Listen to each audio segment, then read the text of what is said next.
Le Vatican a annoncé lundi le décès du pape François des suites d'un AVC. Il avait 88 ans, très affaibli. Il s'était présenté dimanche au balcon de la basilique Saint-Pierre pour sa bénédiction des fêtes de Pâques. Dans notre info de la semaine, on revient avec vous, Baptiste Echenne, sur cette personnalité qui laisse son empreinte et surtout des incertitudes au sein de l'Église. Le pape François, de son vrai nom Jorge Mario Bergoglio, est né à Buenos Aires, en Argentine, le 17 décembre 1936. Il est issu d'une famille ouvrière d'origine italienne, est né d'une famille de 5 enfants.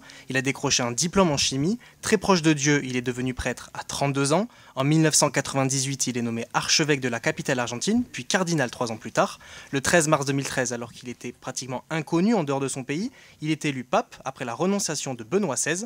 Il est ainsi devenu le premier jésuite et le premier latino-américain à occuper le Saint-Siège. Il a choisi François, en référence à Saint François d'Assise, et est devenu le premier à porter ce nom. Très vite, il a détonné avec sa spontanéité. Amateur de football et de tango, il était bien plus à l'aise en public que son prédécesseur. Le pape François était connu pour incarner une église plus simple, plus humaine et plus proche du peuple. Il avait décidé de vivre sobrement dans la résidence de Saint-Marthe et non dans le traditionnel appartement pontifical. Un détail essentiel, le pape François s'est démarqué en incarnant un Saint-Père progressiste et plutôt en avance sur son temps. Pendant plus de 12 ans, le souverain pontife a porté une voix forte sur des sujets majeurs tels que l'écologie, la pauvreté et les abus sexuels dans l'Église. Il s'est aussi engagé sans relâche pour la défense des migrants, l'environnement et la justice sociale, sans remettre en cause la doctrine traditionnelle catholique. Ce dernier a parfois bousculé les conservateurs, prônant la miséricorde, l'accueil des personnes LGBTQ+, et la réforme du Vatican. Très populaire mais confronté à une vive opposition interne, il a été critiqué par les conservateurs pour son supposé manque d'orthodoxie.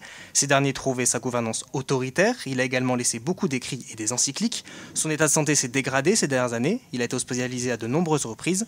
La dernière en date en février dernier à cause d'une pneumonie des 2 poumons.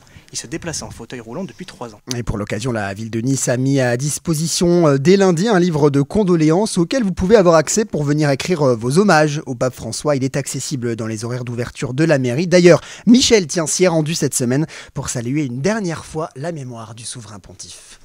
Je suis une vieille dame qui vient témoigner la grande affection que j'avais pour le pape François. Il a servi bien tous les chrétiens de la terre. Il a choqué par son départ, surtout le lendemain tout ce monde était à Rome, tout le monde était dans les églises.